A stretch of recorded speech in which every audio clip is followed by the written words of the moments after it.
Hey there, here's a roundup of this week's big headlines. All your online shopping is helping the commercial real estate market. That surge in e-commerce is driving demand for large warehouses in North America, according to a Colliers report. Overall net absorption, which measures the momentum of new space occupied, increased by more than 51% from mid-year 2019 to mid-year 2020. The vast majority of this increased momentum is from properties larger than 750,000 square feet. Those properties alone accounted for 22.6 million square feet of the gargantuan 27 million square foot uptick. Post Brothers has sealed a $158 million refinance for the Duchess, its luxury high-rise multifamily property in New Jersey. That's from Commercial Observer. Natixis is providing the 5-year floating rate loan in a transaction arranged by Ackman Ziff. And Simon Ziff, fearless leader of Ackman Ziff, congratulated his team, stating, quote, "We are proud of our Ackman Ziff debt team for continuously closing deals in these challenging times." Construction's underway on the new PGA headquarters building in Frisco, Texas. The Dallas Morning News reports the gorgeous 106,000 square foot building was designed by Page Sutherland Page Architects.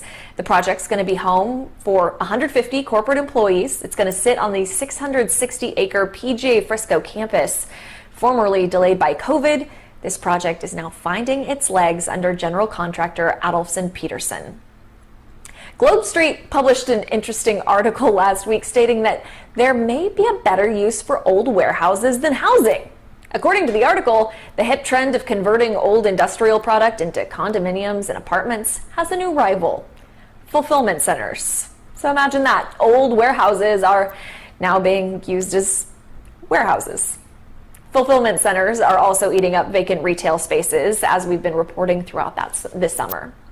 According to apartmentlist.com, rents dipped in September as peak moving season comes to a close. The National Rent Index, which normally shows gains of 2 to 3% in the summer, ended 2020 summer with rents down 1.4%. I think most adults with a pulse could have guessed that, but look at the Apartment List chart titled Tale of Two Cities. Smaller tier markets like Albuquerque, Colorado Springs, Virginia Beach, they all saw dramatic gains approaching 5%, but the national rate was ultimately degraded by Seattle and New York, which saw rent declines of more than 10%, and San Francisco, which tanked by more than 15%. All of those markets had gains in 2019. If you've been to a home improvement store lately, you've likely seen some long lines and empty shelves. As people spend more time at home, it appears they see more reason to improve their home. I would have to imagine much of that is going into a new home office, such as the Power Studio you see behind me. Lowe's and Home Depot seem to be fighting it out for the right to claim the biggest winner of the DIY boom. Friend of the show and economist Ryan Severino, in a newly released report by JLL, is predicting that a significant demographic shift could impact all sectors within commercial real estate, not just housing. Exodus of renters from expensive cities appears to have led to an increase in home ownership. According to Severino, the home ownership rate in the second quarter reached 67.9%, the highest rate since the second quarter of 2008, when the housing bubble was deflating. This marks a reversal in a trend towards renting in urban areas. Severino concludes that although we expect substantial variation by geography and property subtype, this shift could produce different opportunities for investors. You can hear more from Severino on the Power Podcast, which is on Spotify and YouTube. According to our own Dan Rafter and research by Cushman, we are a long way from seeing a normal office market. Cushman issued a report predicting that fundamentals won't start to improve until 2022, and a full recovery won't happen until 2025. The report predicts that about 95.8 million square feet will go vacant during the next 2 years. It is important to note that this isn't the end for landlords. Rebecca Rocky, global head of forecasting at Cushman & Wakefield, states that even though the impact of work-from-home trends will slow the office market recovery, the overall growth in office-using job sectors, along with many other factors, including agglomeration, culture, branding, and productivity, collectively indicate that the office will continue to play an important role in the economy going forward. On the other hand, Chicago's suburban landlords are preparing for an increase in activity. At a recent event held by RE Journals, Rob Blunt of Hamilton Partners was optimistic about the growing preference for renters to choose suburban spaces. Nick Weiss, a broker with Suburban Real Estate Services, added that the suburbs have a lot to offer: great schools, less congestion, quality office buildings. Realistically, there are great reasons to venture out or return to the suburbs. Weiss expected to see increased demand for single-story properties as they provide more safety, more control, and easier access. You can read both of these articles on rejournals.com. Architectural Digest recently featured plans to develop 3D printed buildings for habitation on the moon. And you're probably wondering, what does this have to do with commercial real estate? Well, the design team hopes its research will advance construction technology here on Earth, particularly improving the ability to rapidly deploy inexpensive housing. According to Jason Ballard, the founder of construction startup Icon, quote, "Having to push the technology to these kinds of limits is what's going to accelerate its development for us here on Earth." Pretty cool. And this takes going green to a whole new level. Rachel Cormack of Robb Report recently wrote about plans to construct a building covered with more than 10,000 plants. The 2,400-foot tower would become New York City's tallest and most sustainable building. According to the article, French architecture firm Rescubica Creations has just unveiled a proposal for a tower on Roosevelt Island that would dwarf the World Trade Center and become the country's tallest building. Robb Report has several concept images that are worth checking out. No word, though, on who would inhabit such a structure if it is to be built. All right, Todd, over to you.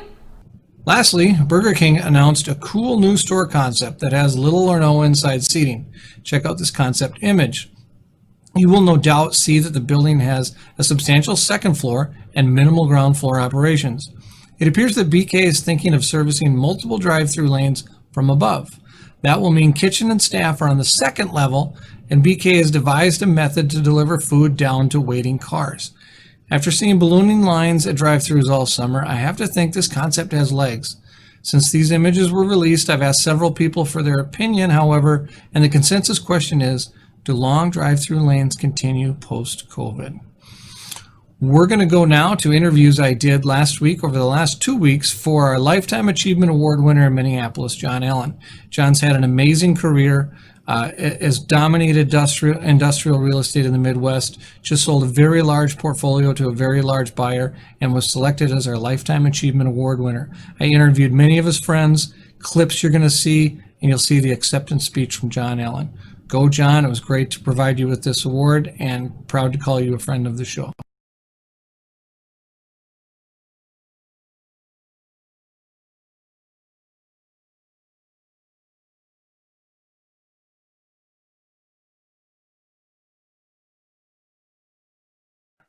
Okay, I met John, and I'm going to guess at the year, probably 81.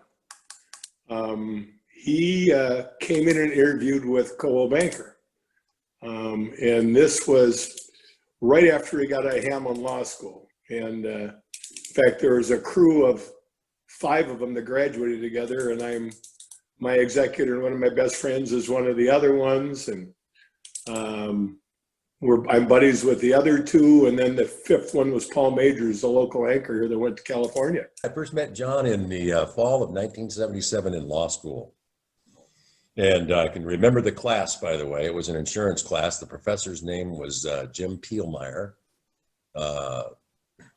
It was near the end of class, and it was a warm fall day, and maybe a minute to go in class. And Professor Pielmeyer, does anyone have any questions? This guy behind me speaks up. Yes, Mr. Allen. He asks a long question, and I thought, oh my God, we're not going to get out of here. It's hot. And I muttered something, and that wasn't polite. And then once I turned around to see who was asking the question and saw the size of the human being, I thought, man, I need to come up with something to make this guy happy. So that's how I met John Allen. And it turns out we walked out of that class together and became friends from that moment on. John was and I knew it because I was rough around the edges. John came into, big energy, you name it, smart, decisive, imposing, but not threatening. He got a likability to him. So he was a natural salesperson. So they hired him. And we had a system in the old days where a senior person would take on a junior one as a runner, we called them.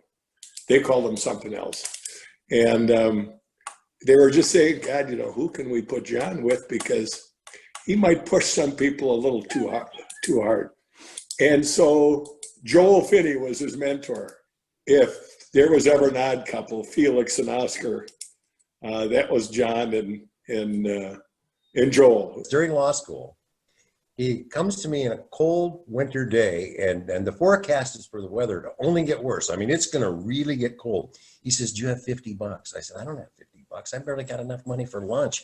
I remember he and I were kind of big shots because we'd splurge the extra 10 cents at lunchtime to get cheese on the cheeseburger. And I'm serious. That's a true story too. So I said, I don't have $50. And I said, why do you need $50? He says, because I'm just a little bit short. He says, I want to buy a starter, to start cars. It's going to get cold. And John didn't live in the best of situations at that time in life. He lived with a bunch of people that were broke like he was. And so he figured their cars weren't going to start once the weather went south. So if he had a car starter, he'd charge him $10 a thing to start the car. So he ended up getting the extra $50, and I don't know where he got it, but he bought a Star Carter.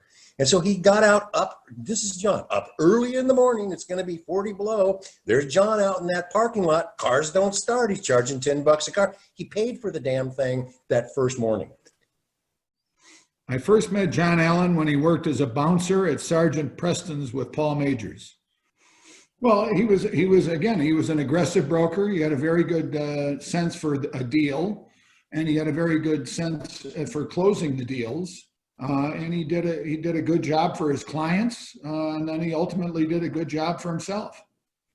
No, I think he was a very good student of market conditions, and he knew when the market was dried up that it was going to come back, and you could go out and be aggressive and get land and build buildings, and the market would come to you, for lack of a better term. John has always been a real hardworking, aggressive individual. He still is today. And when I first met him, you couldn't believe the energy and the hard work that this fellow would put into everything he did, the perfectionism of it. And I haven't seen one change in him since. If anything, it's gotten more intense than it was back then. Since then, I've financed over 30 properties for John, and I think, generally speaking, the loan amounts was in excess of $200 million, by the way, all of which were constantly current and have since been paid off in full. So it's been a successful situation. And I can add that most of these financings was done with, I'm talking now permanent financing, not construction loans, but these were done with New York Life as a permanent lender.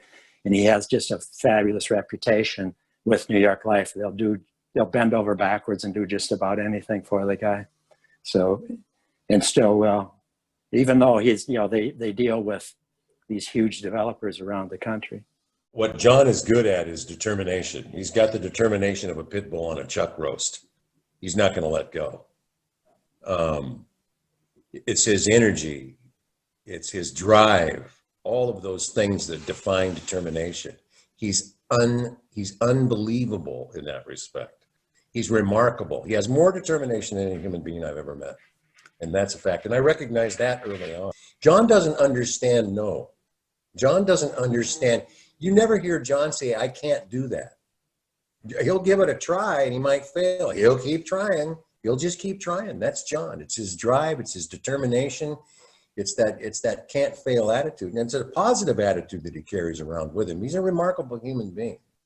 I gotta just tell you, when I met John, I knew that I needed to have my A game. And so I suited up and I came in and I sat down and John's like, okay. And I had one of those John meetings and I came away from that meeting and I was like, that is a guy I want to know for a long period of time and I'm going to do it right for him. So the most interesting and thing that sets John Allen to be John Allen is his intentionality to quality. I mean, there is no variation to doing it right. And so, like, I'm sitting in front of a building right here, right now, and this is in Fridley, right on Main and Main, the corner of, as to John Allen quote, on the corner of 100% and White Hot. And so, and he waited it out, right? You know, so he's going to do it right, but he's not going to pay more than what he should. And so he waited for multiple groups to come in and out of this property before he came in and said, okay, now I'll buy it and I'll do what I say and I'm going to buy this thing. So what John did really well was create a product that, that now everybody's copying. He created a product that is beautiful building, fully landscaped, and there's a door on every inch of the back of this building, and there's also drive-in doors, and his incredible optionality, because he never built a single building with the idea that he would ever sell them. He built them so that every time a tenant would come and go, he could move with the tenant's needs. And so that's really what set John apart from everyone else in the marketplace that was catapulted him into the spot that he's at. His business plan doesn't have hope in it. He's got every thought. He knows what it's going to cost, and he knows what he does, and that's just it. He executes well. John's just not business oriented. He's family oriented. He's a hell of a friend. He's one hell of a friend. Well, he's not short of confidence. We all know that. He's one of the hardest. He's very hardworking. Always has been. He's very involved in his developments. He, more than anyone, builds them. He's at most every showing until he's sold out. He's involved with the construction, the tenants, every aspect. I mean, he's there, and he picks up his phone. Probably more active than most people at his level, I would argue. When he started, I mean, he used to demo his own offices, and he paints his own. I mean, early on, he was doing his own painting, demo. He's not afraid to do the work. John is very intelligent. He has a keen business sense. He understands the financial implications of a transaction and a business enterprise at a level that I find to be quite unusual. His thinking is efficient. His actions are direct. He's very focused. He's fair, but he's determined and disciplined and committed. He comes to me one day and says, hey, he says, are you busy this weekend? And I said, no. He says, you want to seal coat some driveways? And I said, what do we know about seal coating driveways? And he said, well, he said, I went and hired on with this guy. And I says, I've been seal coating for a week and a half. He goes, is that what all those marks are in your arms and your neck and face? He goes, yeah. He says, it's from the asphalt. And he says, but I know enough. He says that I know we can do it. So we went and printed up flyers, right? Said seal coating. We went to the west side of Minneapolis, the suburbs, where we thought people had money and we knew they had driveways. And he had this old beat up pickup truck. I sat on the right front hood and we drove through communities like Minnetonka. I would open a mailbox, put a flyer in, open a mailbox, hotter than hell, humid out, put a flyer in. We were just hoping to get 1 or 2 calls. And we did. And the next thing you know, we sealed and coated a couple driveways. That led to a couple of other things. And I remember that so this business became Gopher State Seal Coat, which he eventually sold. I think he looked around fairly early on, was making deals, and he was looking at what he was making and splitting with a company versus what the developers were making, and he decided to dabble a little bit himself. I think the first building he bought, I think a little one was off 58th and Lindale. And there was a story that I do believe. After he closed it, he went in and said something to all the tenants. And a neighbor of mine, somebody I knew, I run into him a couple of days later, he said, geez, Bill, somebody just bought the building and comes and introduces himself and says, by the way, we're doubling your rent next month.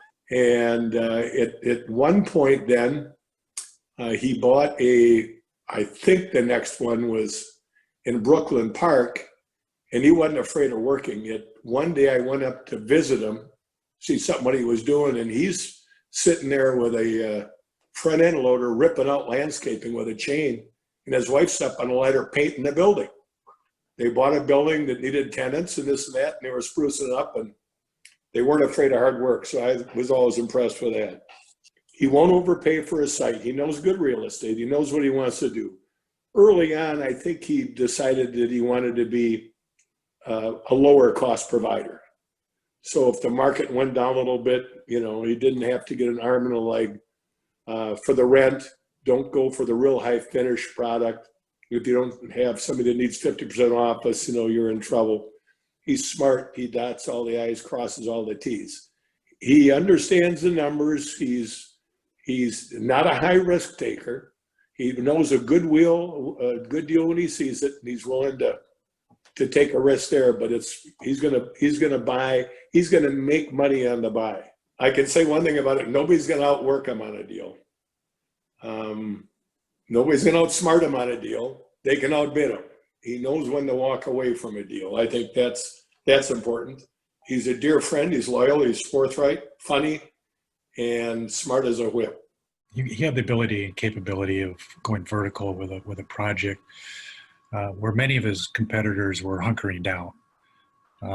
I've been through a number of recessions with John, and frankly, it's been kind of remarkable that he had a building being delivered at the time when the market was coming out of a recession. I think the biggest thing that comes to my mind that really separates John is he's involved in every aspect of his business, and he knows it and he lives it every day, from finding the land to entitling the land to designing the building to being the general contractor on most of his projects, working with the cities, the third parties, and of course, he always did his own leasing. And so when you have such high touch points on every facet of your business, this really allowed John to take, make quick decisions and jump on things and take advantage of opportunities where his competitors just couldn't get out of their own way. One thing I really appreciate about John is how faithful he is, and he's generous, and he's really a wonderful guy. And one of the things that my wife and I have been involved with is we're building a school in the Dominican Republic. And I said, John, I need your help. And in one 5-word sentence, he said, no problem. And the next day, he made a very generous gift for the construction of our school. And so I know that John, he gives to his schools and his other things. You know, in Naples, he's a part of the community, and Brainerd, he's a part of the community, and in Minnesota, and education, all these other ways, he's giving back. And I witnessed it firsthand, and I really appreciate that in who he is.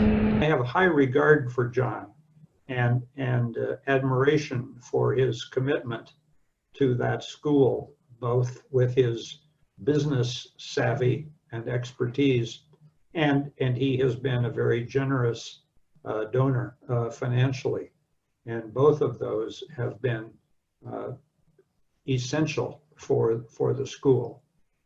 He also was our board chair for more than 10 of those 23 years. It was at least 10, it may have been 11 or 12. So John was not only a trustee there, he was the leader, and he was an effective leader. John is a natural leader. He's a strong personality. He has a clear focus on what matters. He doesn't want to waste a whole lot of time on it, because once you know where we need to go, John is all about getting us there. But he's been a great leader on that board and was the chair until just several years ago, and has remained active as a trustee since that time. I read the lead into this on the Real Estate Journal, where they're advertising for this award, and it says a lot of things about John, all of which are true. And I think you could use just about any superlative that you wanted, and it would fit John. But my association with him, I could just say very simply, he's a very nice guy and a great friend to have. And I'm really, I'm happy I've known him for that period of time. In the meantime, I'd like to tell John, congratulations for this award that you're getting. It's not your first by any means. I've seen you at many other of these dinners and such, and I certainly don't think it'll be your last. But congratulations and best to you. John, we've had a great relationship together over the years. I can't offer enough congratulations to you for your success. And this award is really an exclamation point on what you've done with your life. Congratulations. Congratulations on receiving the Lifetime Achievement Award. It's recognition that was hard-earned and well-deserved. What you've accomplished in your career is just short of remarkable. You're a man of high integrity, honor, and your loyalty to Wells Fargo and myself has never been forgotten. So best wishes in the years ahead, my friend. John, I'm happy to be part of this video and send you my personal congratulations, well deserved, for this Lifetime Achievement Award. All best to you, and thank you for all you've done and continue to do for Northland College. Congratulations on the Lifetime Achievement Award. It's very well deserved. God bless. Congratulations, John, for winning the Lifetime Achievement Awards. Nobody deserves it more than you do. I love you. Take care of your family. John, I'd like to tell you congratulations on your Lifetime Achievement Award. I honestly don't know anyone that could be more deserving, except perhaps Gary Holmes, Bill McHale, people like that. Anyway, John, I really do mean it from the bottom of my heart. Congratulations. You are a true friend.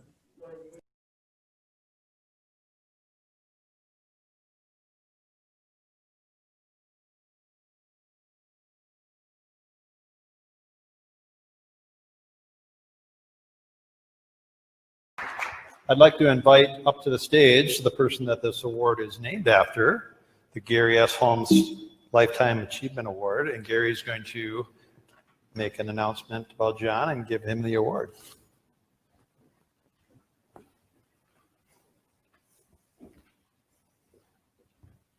There you go. You like my socks? Yeah.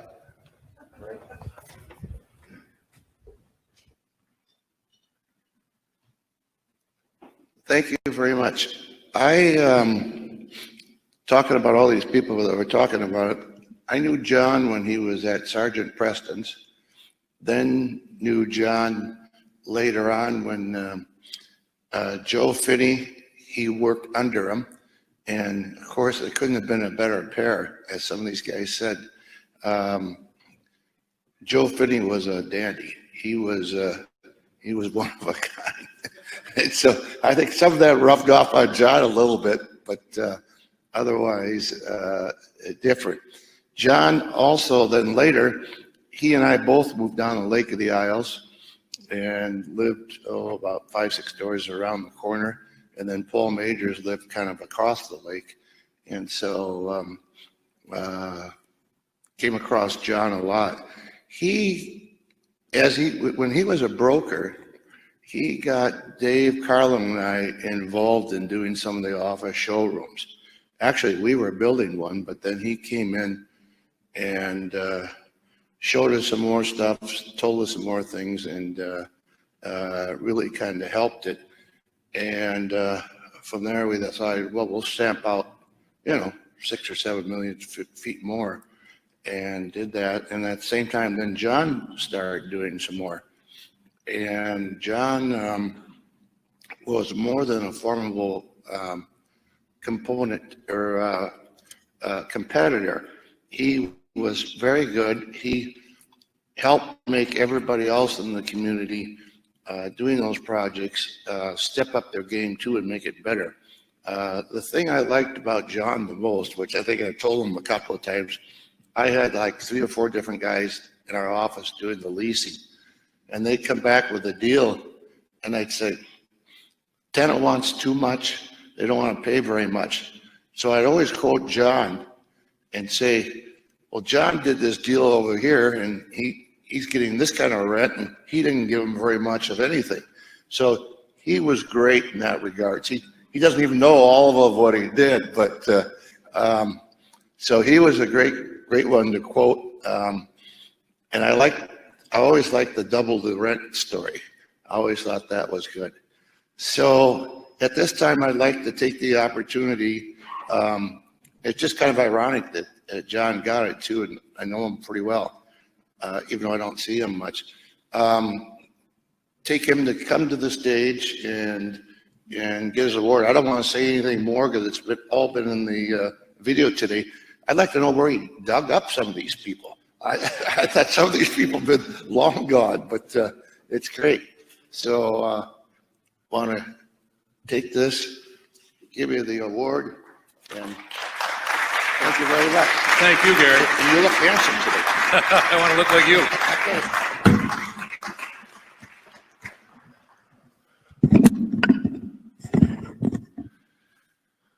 Well, if you can't live down your past or reputation, you might as well live it up.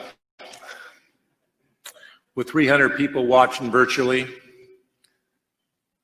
sitting out there in the internet world, I feel a little bit like Miss June on Romper Room. I see Kelly out there. I see all the people that aren't here today. Thank you, Gary, for that introduction. Thank you all for sitting through that long video. I am deeply, deeply grateful and honored to receive the Gary Holmes Lifetime Achievement Award. I would say I'm humbled, but I would have a hard time selling that with people that know me best. I'm honored because as I stand here today, I know most of my career runway is behind me. I also have tremendous respect and admiration for the breadth and scope and lifetime achievements of others in this room and all of you in this industry. And God, I would like to do this race again. It was fun. It's not a well-kept secret. Gary, I modeled industrial equities after your company and your philosophies of invest, develop, and hold. I did that purposely because he had the idea that made the best sense to me. So receiving the Gary Holmes Lifetime Achievement Award is particularly personal to me. And to be honest, I'm still learning from Gary. Today, before the event, he gave me some great ideas on how he's living on a fixed income. My sincere thanks also to the Minnesota Real Estate Journal. Since 1984, you have been skillfully reporting and covering the real estate industry in Minnesota. You identify issues and trends and challenges, give us market updates, do CLE trainings, and have earned a revered status for those of us in this commerce. Thank you. As professionals and as businessmen in this field and women in this field, the Real Estate Journal's 2020 awards ceremony is really very important. It's an opportunity to showcase and celebrate how the premier real estate professionals in this industry and community and the best young people of this generation have strategically responded to the market, its niches, its issues, its challenges, and its opportunities. The nominees today represent a remarkable component of this commerce in this. Your design, unleash prosperity into Minnesota. You generate jobs, enhance tax base, do nonprofit housing, create residential living options, house business enterprises that are from the ordinary to the extraordinary, and design and deliver cutting-edge medical facilities. You reclaim, you redevelop, you reposition, and repurpose properties across the spectrum. You are visionaries and you are risk takers. Your work enhances the quality of life and the citizens of Minnesota on a daily basis. You represent, in my mind, the best of the very free enterprise system at a time when we need it most in this community. Very few industries have the economic waterfall impact of real estate.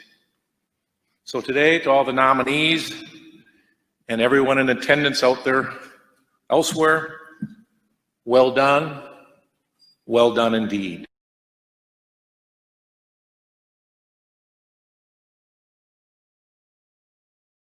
Minneapolis Mayor Jacob Frey has a book signing event in Uptown today for his just released book, Profiles in Crisis Leadership. Yeah, he was promoted by the left as a boy wonder mayor. He's now regarded more as boy than wonder, but I still have my building downtown boarded up because of his leadership. I'm going to speak a little bit about how I got started in the business, how I transitioned from brokerage to development, and then a few other things.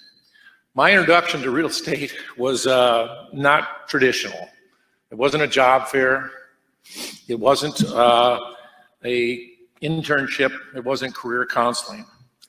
As Paul said, during the 70s, he and I were bouncers at Sergeant Preston's of the North on 7 Corners in Minneapolis.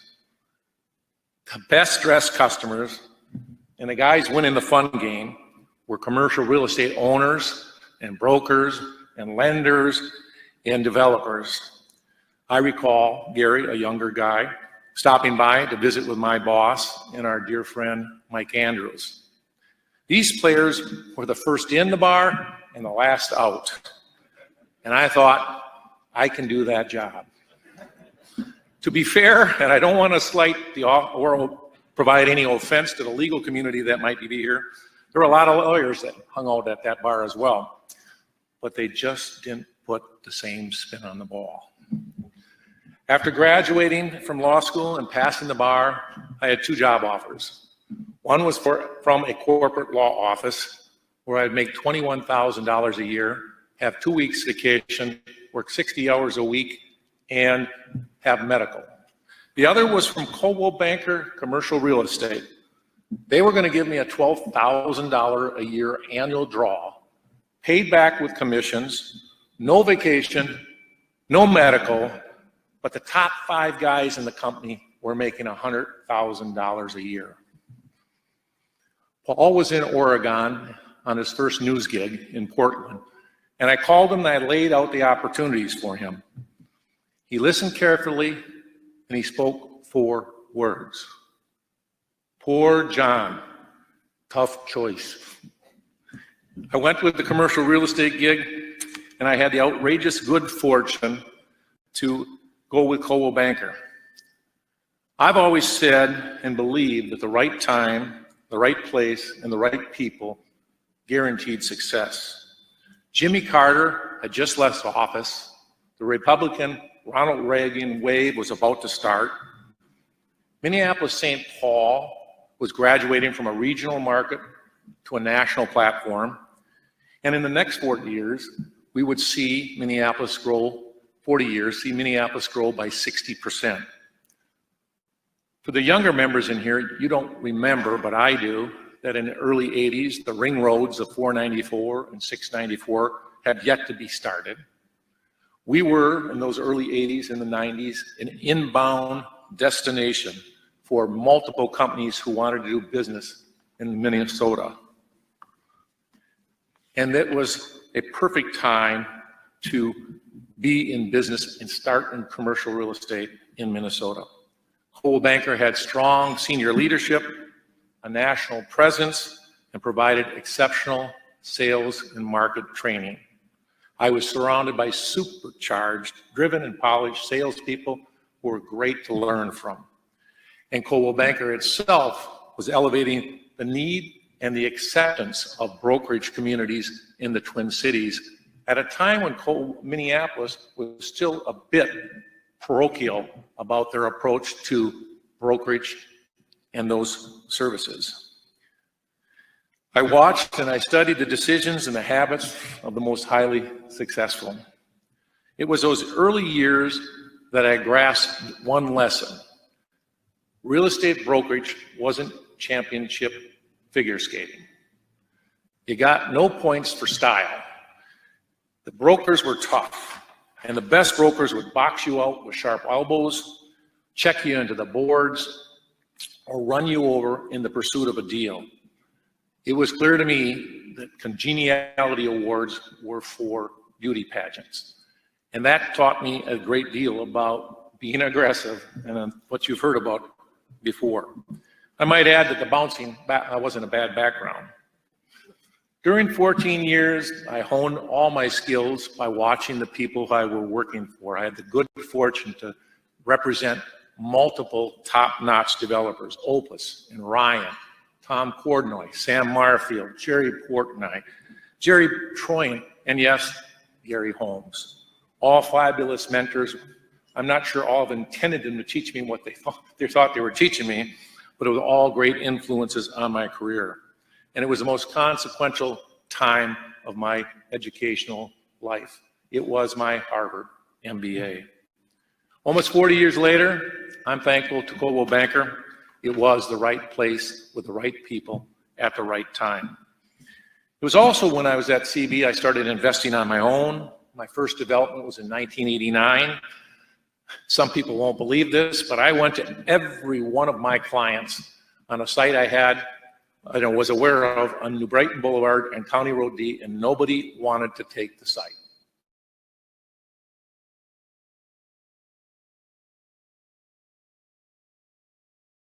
Whose teams I adopted, the best of the teams they had, I adopted and used them. The project was a huge success, and thanks to Tom Crowley and Dick Jeske, I was financed it just in time to avoid the 90s real estate downturn. That project gave me the currency and dry powder to take advantage of the downturn of the 1990s, but more importantly, it was my first introduction to development and my first step away from brokerage. Pat Ryan, a number of years later, ruining the fact that I had become competition, said somewhat tongue-in-cheek, "I wish we'd have bought that damn New Brighton site."